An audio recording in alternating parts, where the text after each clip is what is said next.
egotism, hubris. He thinks he can kill Krishna. How many people think that Shalva can kill Krishna? Good. You all passed your examination. You know who is Krishna. But Lord Krishna replied, "O dullard, you boast in vain, since you fail to see death standing near you. Real heroes do not talk much. They rather show their prowess in action." So we have an expression here in English language. Actions speak louder than words. So this must be where it comes from. Everything comes from Bhagavatam. So Krishna is saying, you talk so much, let's see what you can do. Shukadeva Goswami said, having said this, Krishna, now furious, swung his club with frightening power and speed and hit Shalva on the collarbone, making Shalva tremble and vomit blood. But as soon as Lord Achyuta, everybody say, withdrew his club, Shalva disappeared from sight. But then, a moment later, a man approached Krishna. Bowing his head down, he announced, "Oh, Devaki has sent me." And he was crying as he spoke. "O Krishna, O Krishna, O mighty armed one, you are so affectionate towards your parents, but Shalva has seized your father and taken him away, just as a butcher leads an animal to slaughter." When he heard this disturbing news, Lord Krishna, who was playing the role of a mortal man, very important. Krishna Leela is acting. It's a drama. So he's playing the role here of a mortal human being. So when Krishna heard this disturbing news, he showed sorrow and compassion out of love for his parents. Same thing. After Krishna killed Kamsa, then everything was revealed to Yashoda and Nanda. Krishna said, "You see here, Vasudeva and Devaki, they are my real parents, not you." So for 11 years, Nanda and Yashoda were thinking, that's all they knew, this was our son. But after the killing of Kamsa, the veil is removed and everything's revealed. And Krishna tells Nanda and Yashoda, they missed the first 11 years of my life. So I want to spend some time with them. And Devaki and Vasudeva thanked Yashoda and Nanda for taking such good care of Krishna and Balaram. And at that time, Krishna, he spoke so nicely to Vasudeva and Devaki, begging forgiveness for not being able to be there for them. That whole scene is very nice how Krishna speaks. One of the things Krishna speaks at that time, Krishna says that if a son does not take care of the aged parents, if a son fails to take care of the old parents, that son has to go to hell and eat his own flesh. So, great responsibility in being a son, taking care of the aged parents. I don't have that, so I have you. I have so many sons. Here they are. Thank you, taking good care of me. So Krishna now has heard that his father has been taken away. So Krishna now speaks like an ordinary conditioned soul. Balaram is ever vigilant, and no demigod or demon can defeat Baladev. So how could this insignificant Shalva defeat Balaram and abduct my father? Because Balaram is you could say, the father of Dwaraka. He protects Dwaraka. He's like the city father. So Krishna is right. Krishna knows who Balaram is. So he's seemingly bewildered. Seemingly. Oh, fate is all powerful.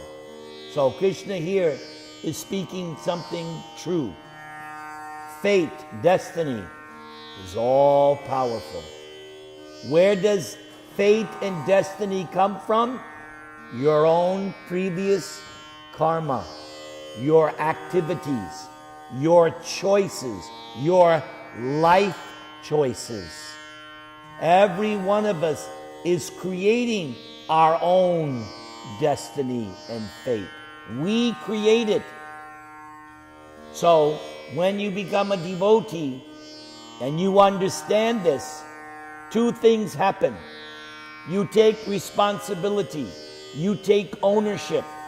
This is happening because of something I have done. I don't blame others. And number two, I decide, since I am creating my own fate and destiny, let me act in such a way that the distant future will be auspicious. How do you do that in one fell swoop? Very simple. Krishna says at the end of Bhagavad Gita, your father's verse, everybody, Sarvadaman parityajya mamekam sharanam vraja aham tvang sarva papebhyo mokshayishyami ma sucha. Abandon all kinds of religions, Hindu, Shmindu, Jew, Christian. Forget it. Just surrender to who? Krishna. Who is ready to accept Krishna's instruction? Simply surrender to Krishna. Krishna says, I will deliver you from all sinful reactions. All of them. The word is used. Sarva papebhyo. All of them. Simply surrender to Krishna. Ma shucha. Don't worry. Don't doubt. Don't fear. Or as we say in Spanish, ahora mismo. Right now. Surrender to Krishna. Then the question is how? Lord Chaitanya throws his hands up. I'll show you how. Hare Krishna, Krishna Krishna, Hare Hare, Hare Rama, Rama Rama, Hare. You've surrendered. Excellent. After Govinda spoke these words, the master of Salva again appeared, apparently leading Vasudeva before the Lord. Shalva then spoke as follows. Here is your father who begot you, and for whose sake you are living in this world. Now I shall kill your father before your very eyes. Save him if you can, O weakling. What language! Oh, we have heard such blasphemy. Everybody chant Hare Krishna.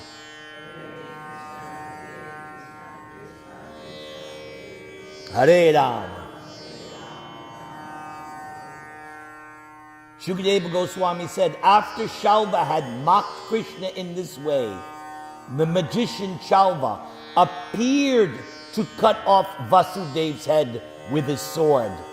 Taking the head with him, Shalva entered the Salva vehicle which was hovering in the sky.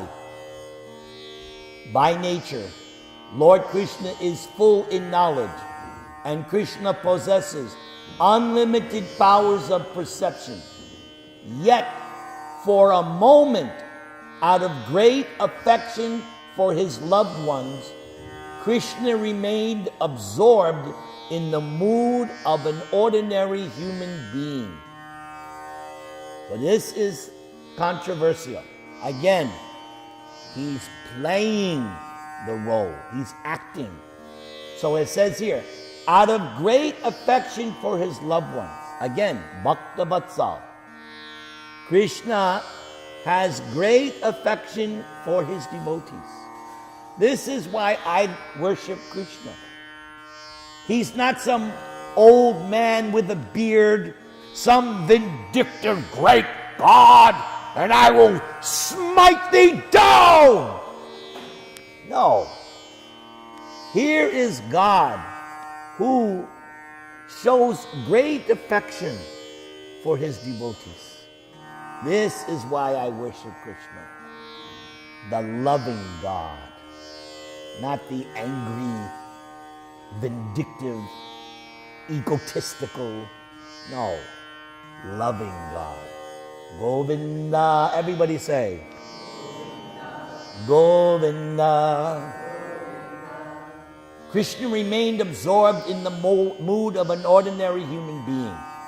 But then, Krishna soon recalled, however, that this was all a demoniac illusion engineered by Maya Danava and employed by Shalva. Now alert to the actual situation, Lord Achyuta, everybody say, saw before him on the battlefield neither the messenger nor his father's body, because it said he took the head. So if Shalva took the head, where's the body? So he doesn't see the body. It was as if Krishna had awakened from a dream. Seeing his enemy flying above him in his Shalva plane, Krishna now prepared to kill Shalva. So here comes our final scene. Krishna kills Shalva with the Sudarshan Chakra. While Shalva continued to hurl torrents of weapons at him with great force, Lord Krishna, whose prowess never fails, shot his arrows at Shalva, wounding him and shattering his armor, bow, and crest jewel. Then with his club, Krishna smashed Shalva's Salva airship, shattering it into thousands of pieces. The Salva airship plummeted into the water. Shalva abandoned it, stationed himself on the ground, took up his club, and rushed towards Lord Achyuta. Because he keeps using this word, Achyuta, infallible.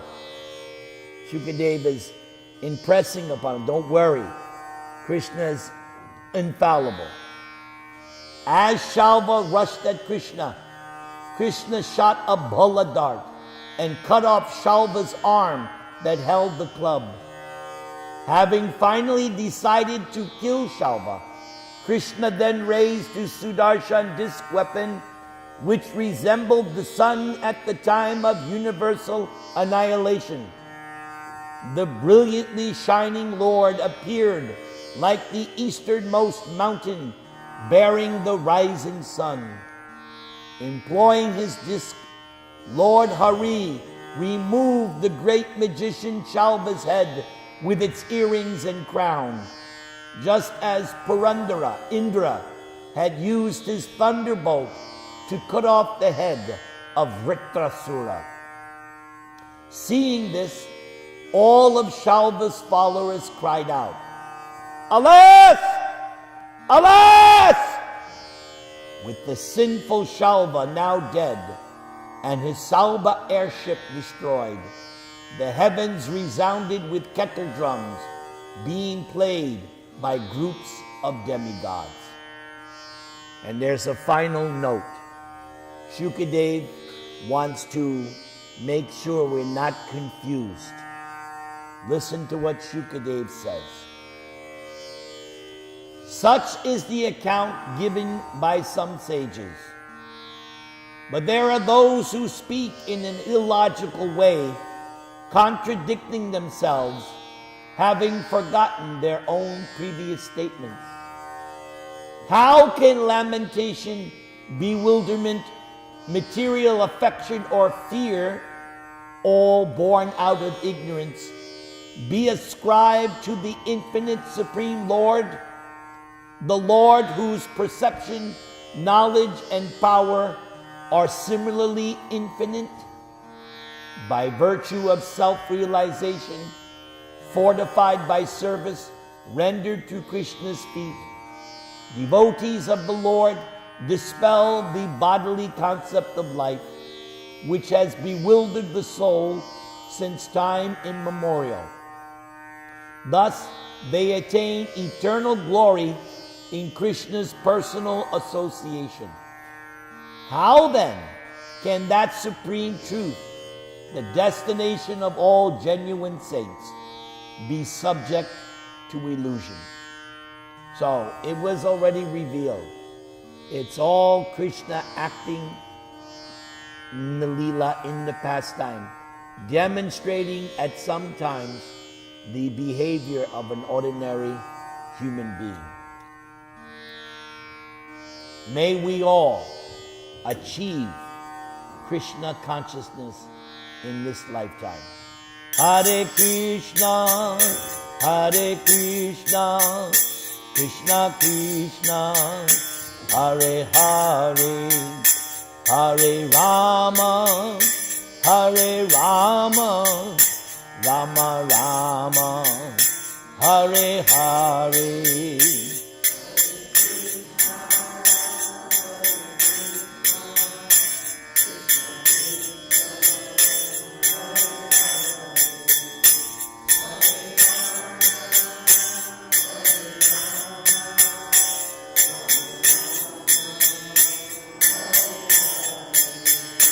Hare Krishna, Hare Krishna, Krishna Krishna, Hare Hare, Hare Rama, Hare Rama, Rama Rama, Hare Hare.